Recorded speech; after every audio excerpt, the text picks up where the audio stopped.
Hello friends, welcome to study with Kashi. Friends, आज की video में हम क्लास 12 फिजिक्स के अनसोल्ड पेपर 2025 के set number 1 paper code 346 JS के पार्ट 3 को करने वाले हैं। फ्रेंड्स, इससे पहले वाली वीडियोस में हमने पार्ट 1 और पार्ट 2 कराया था। अगर आपने वो वीडियोस नहीं देखी तो मैंने प्लेलिस्ट बनाई हुई है, आप वहां से जाकर जरूर देख सकते हैं।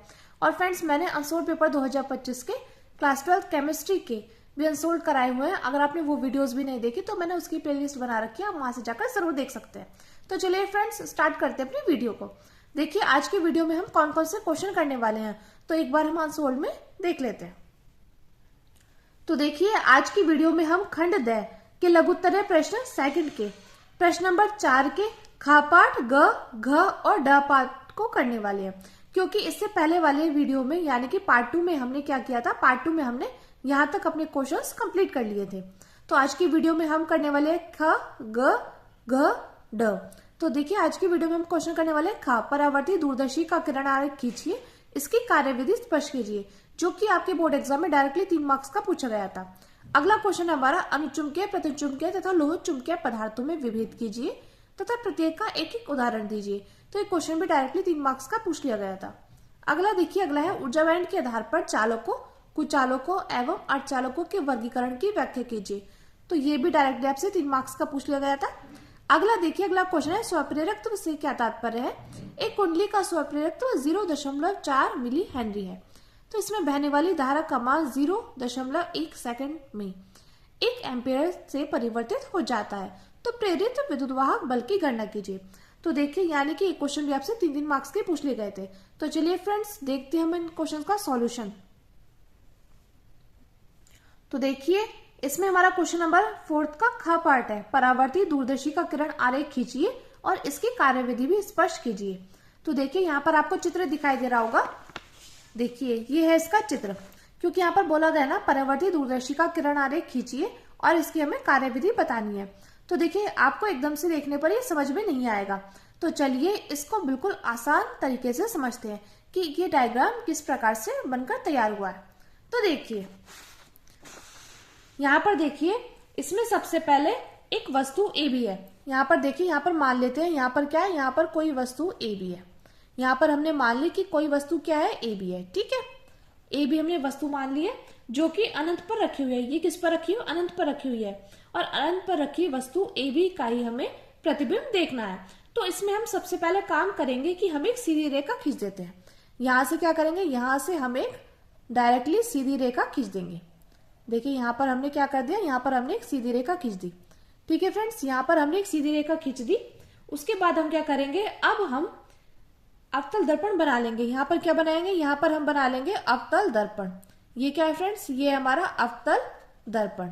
यहाँ पर लिख भी लेते हैं कि ये क्या है, ये है अवतल दर्पण। उसके बाद देखिए, उसके बाद हम क्या करते हैं, इसके बाद हम समतल दर्पण बना लेंगे। यानी कि यहाँ पर हम क्या करेंगे, यहाँ पर हम बना लेंगे समतल दर्पण। क्या बना लेंगे, ये हो जाएगा हमारा समतल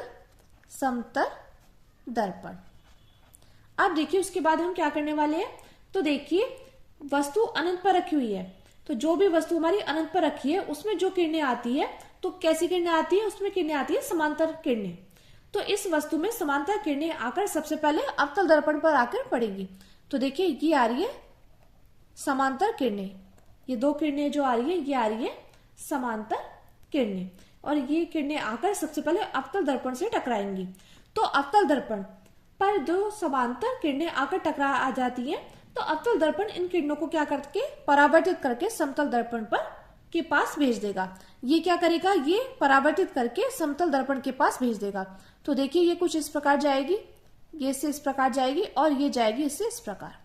क्योंकि इसने क्या कर दिया, इसने परावर्तित कर दिया। यहाँ पर देखिए, हमने यहाँ पर क्या समझा है। सबसे पहले कोई वस्तु अनंत पर रखी है जिसका नाम हमने ए बी रख दिया है। उसके बाद हम एक सीधी रेखा खींचते हैं। उसके बाद हम अवतल दर्पण बनाते हैं। ठीक है, अवतल दर्पण के बाद हम समतल दर्पण बनाते हैं। अब देखिए, कोई समांतर किरणें, किसी वस्तु पर समांतर किरणें आकर पड़ रही हैं। ये समांतर किरणें आकर पड़ रही हैं तो अवतल दर्पण पर आकर टकरा रही है। अब अवतल दर्पण इनको परावर्तित करके क्या करेगा, समतल दर्पण पर भेज देगा। तो यहाँ पर इसको समतल दर्पण को भेज दिया। अब समतल दर्पण भी इन किरणों को परावर्तित कर देगा। और जब परावर्तित इसने इनको कर दिया तो जिस भी बिंदु पर मिलेगी तो उसका प्रतिबिंब उधर ही बनेगा। ये क्या करेगा, ये इसको परावर्तित कर देगा, ये इसको क्या कर देगा, परावर्तित कर देगा। और जिस भी बिंदु पर ये परावर्तित कर देगा, यानी कि जिस बिंदु पर ये एक दूसरे से टकराएंगी, तो उसका प्रतिबिंब क्या हो जाएगा, इधर ही बनेगा। अब हम लोग क्या करेंगे, अब हम लोग इधर एक नेत्रिका लेंस बना लेते हैं। क्या बना लेते हैं, इधर हम लोग बना लेते हैं एक नेत्रिका लेंस। ये है हमारा एक नेत्रिका लेंस, इसका नाम हम रख देंगे नेत्रिका लेंस। अब देखिए इसके बाद हम क्या करेंगे, अब जब आपने नेत्रिका लेंस बना दिया तो अपने नेत्र भी बना लीजिएगा। ये है आपकी आंख, यानी कि आपके नेत्र, ठीक है। और ये है आपके आईब्रो, ये है आपकी आईज, ठीक है, नेत्र हैं ये आपके।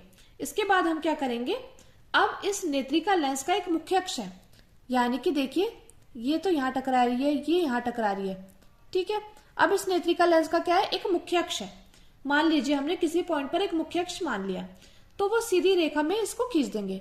हम क्या करेंगे, इसको डायरेक्टली हम क्या करेंगे, सीधी रेखा में खींच लेंगे। इसको हमने यहाँ पर खींच लिया, ठीक है। अब मैं इसको दूसरे पेन से कर देती हूँ जिससे आपको अच्छे से समझ में आ जाए। इसको हमने क्या किया, इसको हमने यहाँ पर एक सीधी रेखा में खींच लिया। नेत्रिका लेंस का मुख्य अक्ष को क्या कर दिया, हमने एक सीधी रेखा में खींच लिया, ठीक है। अब जब ये समतल दर्पण से जो किरणें आकर इस बिंदु पर मिलती है, इस बिंदु पर जो समतल किरणें से क्या मिल रही है, समतल दर्पण से,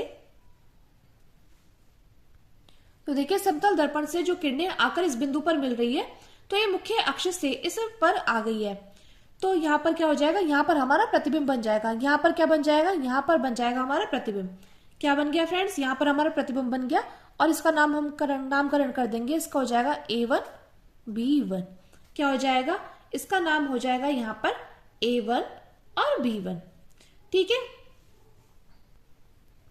पर ये जो प्रतिबिंब बन गया है नेत्रिका लेंस के लिए वस्तु की तरह कार्य करता है, क्योंकि हमारे नेत्र को अब ए भी वस्तु दिखाई नहीं दे रही है, क्योंकि ये वस्तु क्या है, ये वस्तु अनंत पर है, पर ये असली प्रतिबिंब नहीं है, ये तो सिर्फ इसकी तरह कार्य कर रहा है। अब यहाँ पर एक किरण चली जाएगी और दूसरी किरण भी चली जाएगी, और ये ऊपर जाकर क्या करेगी, ऊपर जाकर एक बिंदु पर क्या कर जाएगी, मिल जाएगी, आपस में मिल जाएगी। यानी कि यहाँ से क्या हो जाएगी, यहाँ से भी एक किरण ऊपर की ओर चली जाएगी, ये देखिए ऊपर की ओर जा रही है, और यहाँ से भी एक किरण क्या चली जाएगी, ऊपर की ओर चली जाएगी, और ये यहाँ पर किसी बिंदु पर क्या हो जाएगी, आपस में मिल जाएगी। अब देखिए ये क्या हुआ है, ये यहाँ पर आपस में मिल गई है, ये किसी बिंदु पर आपस में मिल गई है। अब जो नेत्रिका लेंस का मुख्य अक्ष है, अब इस पर लंब डाल देगा। ये जो नेत्रिका लेंस का मुख्य अक्ष है ना, ये नेत्रिका लेंस थी, इसका मुख्य अक्ष है, इस बिंदु पर क्या कर देगा, ये लंब डाल देगा, ठीक है। अब इस बिंदु पर जब इसने लंब डाल दिया, तो ये हमारा चमकीला प्रतिबिंब है जो हमें ज्ञात करना था। और देखिए इसका नाम हो गया A2 B2, यानी कि हमारा मेन जो प्रतिबिंब है वो ये है, और यही हमारा चमकीला प्रतिबिंब है जिसे हमें ज्ञात करना था, और इसका नाम हमने A2 B2 रख दिया। मैं उम्मीद करती हूँ फ्रेंड्स आपको ये अच्छे समझ में आ गया होगा। चलिए इसको एक बार और अच्छे से देख लेते हैं। देखिए आपको एक बार में तो समझ में नहीं आएगा, अगर आप इस वीडियो को 3 से 4 बार अच्छे से देखोगे तो आपको तब अच्छे समझ में आ जाएगा, क्योंकि हम कोई चीज को एक बार देखते हैं तो हमें थोड़ी ही समझ में आती है। तो इसलिए आपको क्या करना है, आपको इसको एक कॉपी पेंसिल लेनी है, यानी कि कॉपी पेन ले लीजिएगा। उसके बाद आप क्या करना, जैसे जैसे मैंने आपको बताया आप वैसे वैसे बनाकर देखना, और वीडियो को 3 से 4 बार जरूर देखना, जिससे आपके दिमाग में बिल्कुल सेट हो जाएगी किरण आरेख। तो देखिए सबसे पहले हमने यहाँ पर क्या किया था, सबसे पहले हमने यहाँ पर एक वस्तु ली थी जो कि अनंत पे है। अब हमने एक सीधी रेखा खींची थी। अब यहाँ पर हमने बनाया था अवतल दर्पण, उसके बाद बनाया था हमने समतल दर्पण। अब देखिए किसी वस्तु पर समांतर किरणें क्या हो रही है, आकर टकराती है, तो अवतल दर्पण पर समांतर किरणें क्या हो रही है, टकरा रही है, ठीक है। अब जो ये समांतर किरणें टकरा रही हैं तो ये परावर्तित कर देगा अवतल दर्पण समतल दर्पण पर, तो समतल दर्पण पर परावर्तित कर देगा। अब समतल दर्पण भी क्या करेगा, इन किरणों को परावर्तित कर देगा, और ये जिस बिंदु पर परावर्तित करेगा वही क्या बनेगा, वही एक प्रतिबिंब उधर ही बन जाएगा। अब आपको क्या करना है, एक नेत्रिका लेंस बना लेना, उसके बाद आपको अपनी नेत्र भी बना लेनी है। उसके बाद देखिए नेत्रिका लेंस पर कोई मुख्य अक्ष है, इस पर हम एक सीधी रेखा खींचते हैं। डायरेक्टली क्या करेंगे, इस पर हम सीधी रेखा खींचेंगे। अब देखिए समतल दर्पण में जो किरणें परावर्तित करी थी ना, तो उससे क्या हो जाएगा, ये एक लाइन खींच लेगा, यानी कि एक प्रतिबिंब बना लेगा।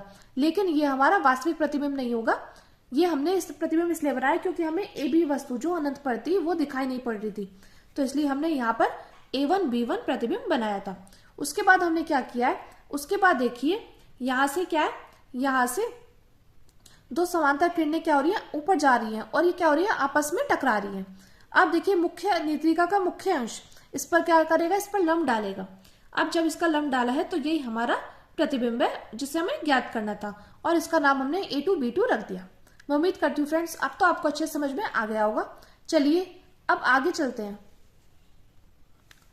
और फ्रेंड्स मैंने आपको इतना डीपली इसलिए समझाया कि जिससे आपके दिमाग में बिल्कुल सेट हो जाए ये बात और आपको इसमें कंफ्यूजन बिल्कुल भी ना हो। तो देखिए ये हमारा चित्र था, ठीक है। यहाँ पर क्या है, ये ए बी अनंत पर रखी है वस्तु और यहाँ पर क्या है, ये अवतल दर्पण है, ये यहाँ पर समतल दर्पण है। अब दो समांतर किरणें क्या हो रही है, ये इस अवतल दर्पण पर आकर पड़ रही है। अब ये अवतल दर्पण क्या करेगा, समांतर किरणों को परावर्तित कर देगा। किस पर, समतल दर्पण पर। और समतल दर्पण ने भी क्या किया, यहाँ पर परावर्तित कर दिया इनको। लेकिन ये जिस बिंदु पर क्या आकर मिलेंगी उस बिंदु पर, ठीक है, उस बिंदु पर फिर हम नेत्रिका लेंस बनाएंगे। उसके बाद हम अपनी नेत्र भी बनाएंगे। उसके बाद यहाँ पर नेत्रिका लेंस पर कोई मुख्य अक्ष है जिस पर हम क्या करेंगे, सीधी रेखा खींच देंगे। अब देखिए जो बिंदु समतल दर्पण द्वारा परावर्तित किरणें आ रही थी इससे यहाँ पर हमने एक प्रतिबिंब बनाया, लेकिन ये हमारा प्रतिबिंब नहीं है, यानी कि ये वो हमारा एग्जैक्ट प्रतिबिंब नहीं है जो हमें ज्ञात करना था। ये सिर्फ हमारा ऐसे ही प्रतिबिंब है और हमने इसलिए बनाया क्योंकि हमारी जो ए बी वस्तु अनंत पर थी ये हमें नेत्रिका लेंस से दिखाई नहीं पड़ रही थी, ठीक है। उसके बाद हमने क्या किया, इन किरणों से ये किरणें क्या हो रही हैं, आपस में जाकर मिल रही हैं, तो मुख्य अक्ष क्या करेगा, इन पर लंब डाल देगा, ठीक है। और यही हमारा क्या हो जाएगा, यही हमारा प्रतिबिंब है जो हमें ज्ञात करना था और ये हमारा चमकीला प्रतिबिंब है और इसका नाम हमने A2 B2 रख दिया। तो यही हमारा चित्र था। अब हम यहाँ पे लिखते हैं परावर्ती दूरदर्शी अपवर्ती दूरदर्शी का ही संशोधित रूप है। क्या है, परावर्ती दूरदर्शी अपवर्ती दूरदर्शी का ही संशोधित रूप है। इसमें दूर रखी किसी वस्तु का चमकीला प्रतिबिंब प्राप्त करने के लिए अभिदर्शक लेंस के स्थान पर बड़े आकार का अवतल दर्पण का प्रयोग किया जाता है, इसलिए इसे परिवर्ती दूरदर्शी कहते हैं। फिर से देख लीजिए, परावर्ती दूरदर्शी अपवर्ती दूरदर्शी का ही संशोधित रूप है। इसमें दूर रखी किसी वस्तु का चमकीला प्रतिबिंब प्राप्त करने के लिए अभिदर्शक लेंस के स्थान पर बड़े आकार का अवतल दर्पण का प्रयोग किया जाता है, इसलिए इसे परावर्ती दूरदर्शी कहते हैं। अब देखते हैं इसकी कार्यविधि। तो कार्यविधि में हम क्या लिखेंगे, जो हमने इस चित्र में काम किया था वो हम इस कार्यविधि में लिख लेंगे।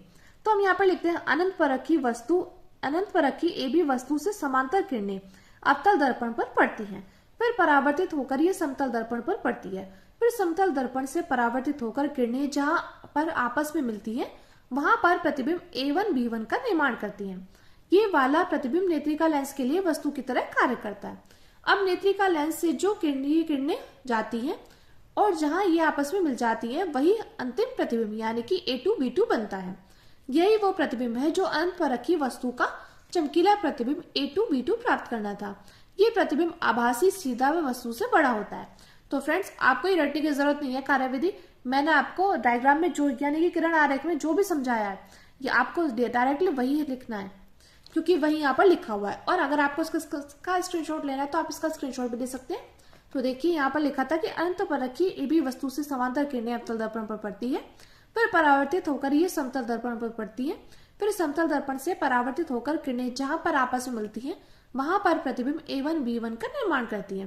ये वाला प्रतिबिंब नेत्रिका लेंस के लिए वस्तु की तरह कार्य करता है। अब नेत्रिका लेंस से जो किरणें जाती हैं और जहां ये आपस में मिल जाती हैं वही अंतिम प्रतिबिंब यानी कि A2 B2 बनता है। यही वो प्रतिबिंब है जो अनंत पर रखी वस्तु का चमकीला प्रतिबिंब A2 B2 प्राप्त करना था। यह प्रतिबिंब आभासी सीधा वस्तु से बड़ा होता है।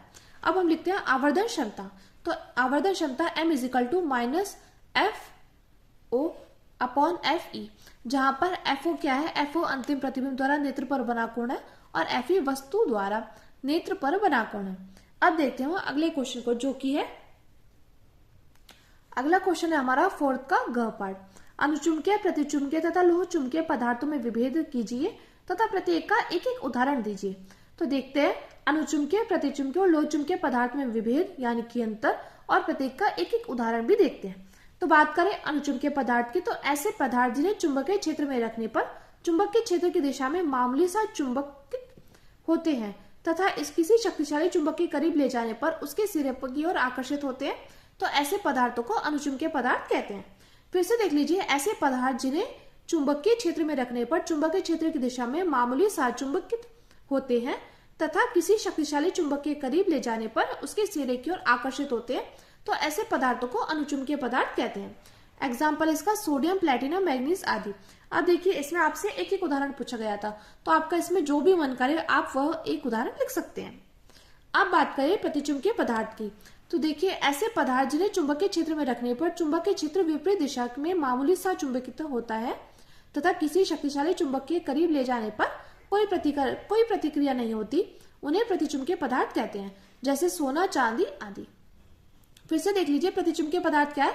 ऐसे पदार्थ जिन्हें चुंबकीय क्षेत्र में रखने पर चुंबकीय क्षेत्र विपरीत दिशा में मामूली सा चुंबकित होते हैं तथा किसी शक्तिशाली चुंबक के करीब ले जाने पर कोई प्रतिक्रिया नहीं होती है, उन्हें प्रतिचुंबकीय पदार्थ कहते हैं, जैसे सोना, चांदी आदि।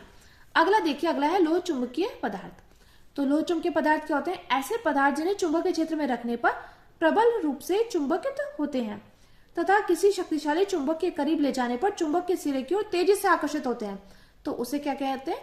उसे हम लोह चुंबकीय पदार्थ कहते हैं, जैसे लोहा, कोबाल्ट आदि। क्या होते हैं? जैसे लोहा, कोबाल्ट आदि। यानी कि देखिए जैसे लोहे को हम क्या करेंगे, किसी शक्तिशाली चुंबक के करीब ले जाएंगे तो वो क्या हो जाएगा, उसकी ओर आकर्षित होकर तुरंत चिपक जाएगा, तो उसे हम लोह चुंबकीय पदार्थ कहते हैं, जैसे लोहा, कोबाल्ट आदि।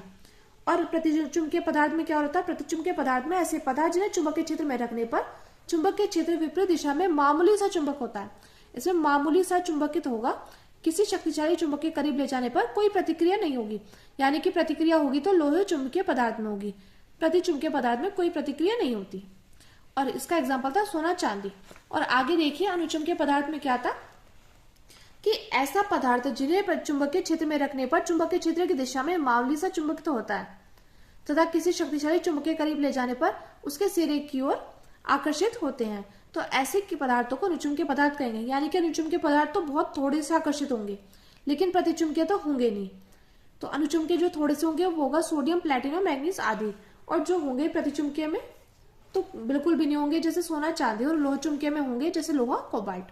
अब देखते हैं हमारे अगले क्वेश्चन को, जो कि है अगला क्वेश्चन है गृह ऊर्जा बैंड के आधार पर चालकों, कुचालकों एवं अर्धचालकों के वर्गीकरण की व्याख्या कीजिए। तो देखते हैं अपने आंसर को। तो देखिए ऊर्जा बैंड के आधार पर चालकों, कुचालकों और अर्धचालकों की वर्गीकरण की हमें यहाँ पर व्याख्या करनी है। तो हम यहाँ पर लिखते हैं इन्हें ऊर्जा अंतराल यानी कि एनर्जी गैप के आधार पर वर्गीकृत किया जाता है। यानी कि इन्हें क्या किया जाता है? इन्हें ऊर्जा अंतराल यानी कि एनर्जी गैप के आधार पर वर्गीकृत किया जाता है। फर्स्ट है चालक।